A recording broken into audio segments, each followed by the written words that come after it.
Good evening, everyone. It's time for our Old Testament Bible study. Tonight, we're going to be looking at Israel's rebellion and wandering in the wilderness. We spent all of last time looking at Numbers chapter 13. Tonight, we're going to take an overview of chapter 13 and look at the succeeding chapters as well. I'm going to cover a lot more material tonight, as I want to do the rest of this study. But we're going to be looking at Israel rebelling against God. As you know, Israel came up with the idea to send in spies because they weren't sure if they could simply take God at his word and go into the land of Canaan and take it. And so they sent in spies to determine whether or not it was feasible, whether or not it was doable. And 10 of the spies came back with bad reports saying it's too much for us, we can't do it. 2 spies, the men Caleb and Joshua, came back with a positive report and said, basically, of course we can do this. God has given it to us. Why wouldn't we be able to do what God has given us the responsibility and the privilege of doing? So because of Israel's disbelief against God, he punishes them. Their rebellion and their doubting God at his word cost them. The 12 spies give back their negative report. The unbelief of Israel is seen in chapter 14, verses 1 to 10. They believe the 10 spies. They believe the negative report. And so many of the people suffer because of that disbelief. We're told in verses 11 to 39 that God brings judgment against the people of Israel. At one point, God has determined that he is going to wipe the people of Israel out completely, leaving only Moses, and determines to raise up a nation from Moses himself, because of Israel's unbelief against God. Moses intercedes for the people of Israel, and God pardons them. And yet, at God's pardon of them, they start to get presumptuous. Remember, God has promised them victory. God promises that no one except Joshua or Caleb will be able to enter into the land of Canaan. And after Israel gets this word from God that he's displeased with them, their attitude is, no, wait, we'll do what God says to do. We'll go into the land of Canaan and we'll obey God and do what God says to do. And Moses' response is, why are you going to do that? God is not going to be with you. He has said he is not going to be with you. So they go from disbelief, not taking God at his word, to presumption and not taking God at his word. The common denominator, of course, is not taking God at his word. When God says, I'm going to give you victory, they don't believe it. When God says, I'm not going to give you victory, they don't believe it. And so their common response to God is to not believe simply what he says. And so God promises that during this time from Numbers chapter 15 to chapter 19, they will be wandering in the wilderness. It's a period of movement. Israel will have about 40 moves during this period. And it's a period of purging also. The rebels died in the wilderness. Those that disbelieved God's promise, those that did not side with Joshua and Caleb, every one of them died in the wilderness. Only Joshua and Caleb, men who were of numbered age during this time, only they would survive the period and be able to enter into the promised land. Now, there's some special events also here in this section of Scripture. Fascinating account in Numbers chapter 15. where God teaches the people of Israel about presumptuous sins. God makes provision for the people of Israel when they sin in times of weakness. And he contrasts that with defiant sin.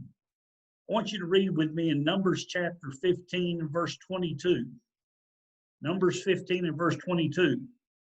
But if you sin unintentionally and do not observe all these commandments that the Lord has spoken to Moses, all that the Lord has commanded you by Moses from the day that the Lord gave commandment and onward throughout your generations, then if it was done unintentionally, without the knowledge of the congregation, all the congregation shall offer one bull from the herd for a burnt offering, a pleasing aroma to the Lord, with its grain offering and its drink offering, according to the rule, and one male goat for a sin offering.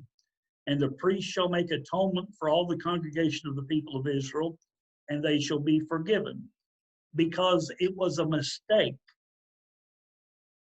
And they have brought their offering, a food offering to the Lord, and their sin offering before the Lord for their mistake. And all the congregation of the people of Israel shall be forgiven. And the stranger who sojourns among them, because the whole population was involved in the mistake.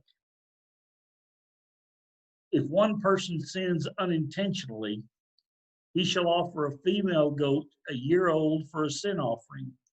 And the people shall make atonement before the Lord for the person who makes a mistake when he sins unintentionally, to make atonement for him, and he shall be forgiven.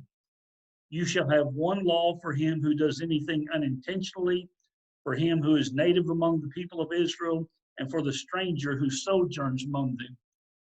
But the person who does anything with a high hand, whether he is a native or a sojourner, reviles the Lord, and that person shall be cut off from among his people, because he has despised the word of the Lord and has broken his commandment.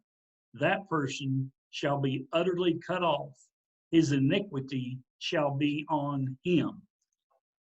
Now it's fascinating. It's a fascinating portrayal of God's grace and mercy here. God takes into account that we are imperfect humans. Now, the fact is, when you and I are faced with an opportunity for sin, when we're faced with a temptation, it's not as if we can't help but do the wrong thing. It's not as if we are forced to sin. But God does take into account human weakness and frailty. God does take into account the intention that the person has. Now, good intentions will not get you all the way home. And so that's why God makes provision. God gives provision for sin that is committed unintentionally, without a high hand, as he describes it. And so that's good news for the people of God, because it says that as we go through life, sometimes we fail to be what we want to be. We fail to be what God wants us to be. We fail to be what we need to be. We fail to be what our family and our community wants us to be. Sometimes we fail. And God makes provision for that. God makes provision for his people if their heart is set toward trying to follow him, and he'll supply forgiveness in those instances.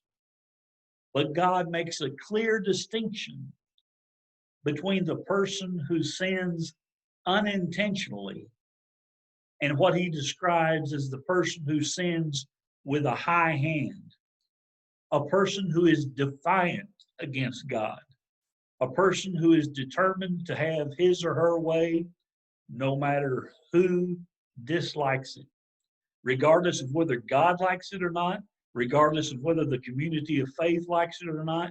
This person is determined to have his or her way no matter what happens. And that's the high-handed, defiant attitude that God will not make provision for. In fact, God will simply call down judgment on such a person. Now, just in case the people of Israel should be unclear exactly what this means, an example is provided. After God has clearly given his instruction concerning obedience, and in this context, especially concerning the Sabbath day observance, we have an example here of a man who defiantly broke the Sabbath, and we see the consequence of his sin. In Numbers chapter 15 and verse 32, while the people of Israel were in the wilderness, they found a man gathering sticks on the Sabbath day. And those who found him gathering sticks brought him to Moses and Aaron and to all the congregation. They had put him in custody because it had not been made clear what should be done to him. Now think about this. God gives his clear communication. Don't do any work on the Sabbath day. God has given clear communication. Make provision for what you will need on the Sabbath day. Take care of that earlier in the week, or wait until next week, but don't do the work on the Sabbath day. God gave that instruction. And so here you have a fellow that is apparently trying to test the waters, test the patience of God, test whether or not God will keep his word. And so what does he do? On the Sabbath day, he starts going out picking up kindling. He's picking up firewood. It's almost as if he is daring God and the people of God to do anything about it. The man is picking up sticks, gathering sticks on the Sabbath day. They bring him into custody because right now they're just not sure what to do with him. Do they treat him severely as they suppose they must? Or do they let it go? Because there may be some among them that would think, well, this is a minor infraction. Picking up sticks, how big of a deal is that after all? And so they bring him into custody. And it says in verse 35, the Lord says to Moses, the man shall surely be put to death. All the congregation shall stone him with stones outside the camp. And all the congregation brought him outside the camp and stoned him to death with stones, as the Lord commanded Moses. Now, that's a pretty frightening situation. God has determined that this man shall be put to death because of his presumption, basically because of his defiance. He raises a high hand against God, and he has the attitude that I am excluded from having to do what God says to do. Me, because of my particular circumstances, possibly because of who I am, because of whatever, he concludes that he somehow is excluded from the responsibility of specifically obeying God in this. And so he goes out and he starts gathering sticks. God's verdict on the situation is the man must be put to death. Because whatever we do see or don't see, God sees this man's heart. God sees this man's mind. And he knows what's there. And he knows that there is a spirit of defiance there. And he also knows that it is enough for the leaders of Israel to be able to detect that spirit of defiance. And because of that defiance, this man has to be put to death. This man has to be removed from among the people of Israel, because this defiant, arrogant attitude that flouts the law and order of God will become a cancer in the camp of Israel. If it is not checked at this point, it will become a cancer, because God will not tolerate this anarchy. God will not tolerate the individual who thinks that he is above the law. God will not tolerate that in his people. God will not tolerate it in society, at least not permanently. And so the man is taken outside the camp and he is stoned to death because of his defiance. And so you have a perfect example here that if a person sins against God unintentionally, perhaps in a moment of weakness, perhaps you could say because of extenuating circumstances, we can't know the answer to that. We can't know, we shouldn't assume to know when God will make provision of grace and when he will not. It needs to be our mindset to do what God says to do whenever God says to do it.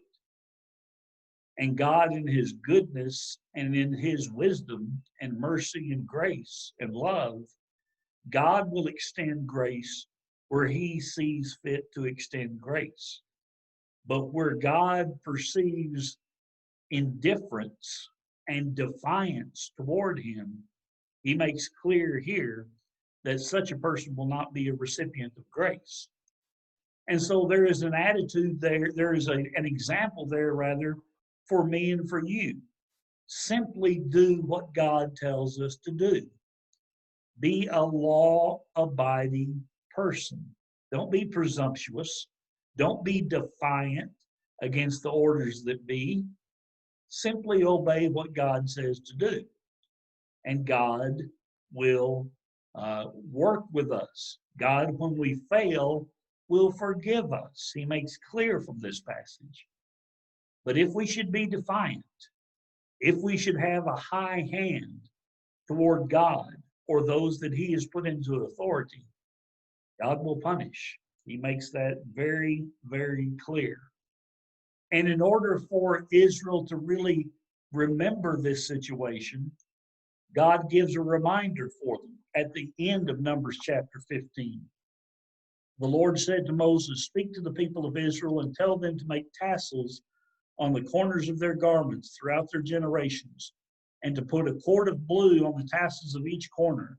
And it shall be a tassel for you to look at and remember all the commandments of the Lord, to do them, not to follow after your own heart and your own eyes, which you are inclined to whore after. So you shall remember and do all my commandments and be holy to your God. I am the Lord your God who brought you out of the land of Egypt. To be your God, I am the Lord your God." And so God says, just as a reminder, put tassels on your garments. And when you see those tassels swinging from your garments, or you see those tassels swinging from the garments of your neighbor, you are reminded that God gave his word. And you are reminded that where God has given his word, you are to be obedient to that word. You are to do whatever God says to do. And where the people of Israel refused to do just that, God punished them. And so then in chapters 15 to 19, you have this wandering period. During this time, there is a purging of Israel. All of the rebels died in the wilderness. Someone made this estimation that there was an average of around 40 military funerals per day that would have taken place when Israel was in the land of the wilderness. When you take into account all of the people that came out of the land of Egypt, and then take into account those that went into the promised land, there would have been 40 funerals per day of those that died in the wilderness. Then you have the rebellion of Korah, Dathan, and Abiram, and the 250 princes. That is recorded in Numbers chapter 16. This group, under the leadership of Korah, rebelled against the priestly authority of Moses and Aaron. They refuse the leadership that God has supplied. They refuse the direction that God has supplied, and they rebel against them. And they make it look like that it would have been better had they stayed in the land of Egypt. And God punishes them. The three leaders and their families and their possessions are swallowed up by an earthquake.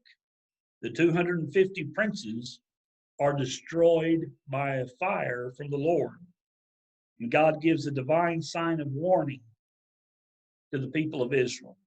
The 250 censers of the 250 princes are made into altar plates for a warning that no man is to offer incense before the Lord who is not of the seed of Aaron.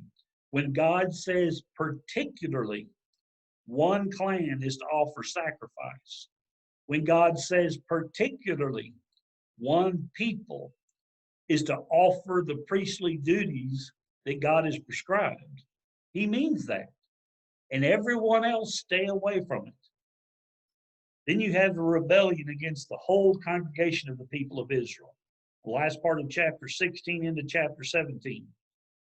The people of Israel murmur against Moses and Aaron, accusing them of killing God's people. Since Korah and Dathan were destroyed by the earthquake, and the 250 princes that rebelled against God were destroyed by fire, they have accused Moses and Aaron of murdering these people. And then God finally brings a judgment against these folks. 14,700 people die in a plague. And it is only stopped because Aaron makes an atonement and stops the plague. Now, to give a reminder of this fact, the divine signs of warning to Israel are this: Aaron's rod that blossoms among the other 11 rods are put into the Ark of the Covenant as a reminder that only Aaron and his sons may minister before the Lord. Then in chapter 20, you have the account of Miriam dying in the wilderness. Now, we have already studied Miriam's rebellion against God. She herself rebelled against Moses' leadership. She and her brother Aaron said, is there anything special about Moses that only he is a prophet of God? And God made clear to Miriam and to Aaron that no one else has a communication, has a relationship with God like Moses does. And God will speak through whom God chooses to speak. And God makes clear to Moses and to Aaron and to Miriam that it is Moses who is his spokesman. And so Miriam dies and is buried at Kadesh. And then we are told that Moses disobeys God and himself is refused entrance into the land of Canaan. Now, I want you to consider this. If you're reading this section of scripture for the very first time, and if you're supposing certainly there is one hero who is going to come through this shining, it's got to be Moses. Moses is God's premier spokesman. Moses is favored by God. Moses is God's man. So surely, if anyone is able to enter into the promised land, it will be Moses. And yet the scriptures teach us that in one particular instance, Moses disobeyed God.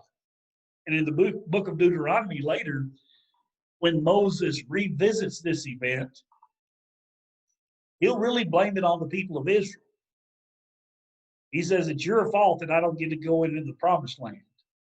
But what happened is that when the people of Israel were murmuring against God and against Moses for not having enough water, God tells Moses to speak to the rock. Just speak to the rock and the water will come forth. Moses doesn't do that. And in Moses not doing specifically and simply what God tells him to do, there is an element of rebellion there.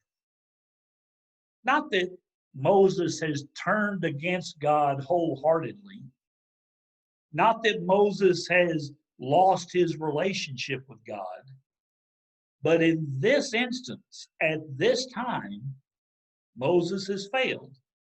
Moses fails God. Moses fails his relationship with God. And Moses fails the people of Israel when he simply refuses to simply speak to the rock and water would come forth. Moses instead grabs the staff and strikes the rock for the water to come forth. Now, Moses could reason, that's what happened before, why not now? Because God didn't say to do that now. God says, speak to the rock, and the water will come forth. Because of Moses' disobedience, he himself will be denied entrance into the promised land. Now, what does that tell you? It tells us that God holds his leadership very closely to the high standard that he has given. For example, some people say in the church today, elders, leaders in God's church, are held to a different standard. I'd suggest to you that they're not held to a different standard. They're held more closely to the same standard. That is why when the Apostle Paul is writing to Timothy and to Titus about appointing elders in the church, Paul talks about various traits, qualifications that are necessary to find in the men that will be appointed to the service of serving as an elder. And Paul uses one word over and over and over again in 1 Timothy chapter 3 and in Titus chapter 1. He says, the man must be the husband of one wife. He must be above reproach. He must not be a lover of money. He must be this, that, and the other thing. All of the traits that God gives there, the man must be. Now, one could make the case that every Christian should be these things. Every Christian should exhibit these qualities in his or her life. And that's true. Every Christian should. The elder must. That's what sets it apart from being an aspiration to a qualification. That's what means that he must demonstrate these traits in his life. It must be clearly visible. And if it's not clearly visible, the man is not fit to serve God's people as one of God's elders over God's church. It really is that clear. And Moses is an example here of just how important God sees obedience and being held to this close standard for his leaders. Moses refused to simply do what God called him to do, and God held him accountable for it. When we do what God calls us to, God will bless us. When we refuse, when we are presumptuous, when we are defiant, God will curse us, and God will hold us responsible for that failure. And so Moses disobeys God, and he will be refused entrance into the land of Canaan. Then at the end of chapter 20, you have here the section of Edom refusing passage to the people of Israel. It says in verse 14, Moses sent messengers from Kadesh to the king of Edom, saying, thus says your brother Israel, you know all the hardship that we have met, how our fathers went down to Egypt, and we lived in Egypt for a long time. And the Egyptians dealt harshly with us and our fathers. And when we cried to the Lord, he heard our voice and sent an angel and brought us out of Egypt. And here we are in Kadesh, a city on the edge of your territory. Please let us pass through your land. We will not pass through field or vineyard or drink water from a well. We will go along the king's highway. We will not turn aside to the right hand or to the left until we have passed through your territory. But Edom said, you shall not pass through, lest I come out with a sword against you. And the people of Israel said to him, we will go up by the highway, and if we drink of your water, I and my livestock, then I will pay for it. Let me only pass through on foot, nothing more. But he said, you shall not pass through. And Edom came out against them with a large army and with a strong force. Thus Edom refused to give Israel passage through his territory, so Israel turned away from them. Now, that's not the last you'll hear of that situation. We'll visit it again when Edom will pay the price for refusing God's people passage in that situation. But here you have Israel on the edge of the promised land, not yet able to go in because of their disobedience, because of their presumption, because of their defiance against God. Over and over again, they test God, sometimes as a nation, sometimes as individuals, but they test God constantly. And God continues to chastise them. God is making of them what he would have them be.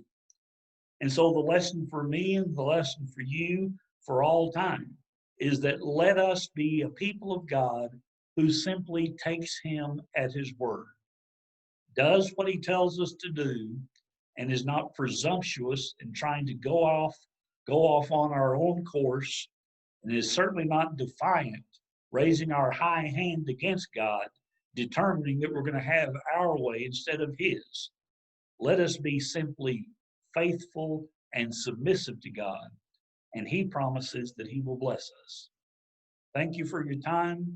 We'll pick this up again next week.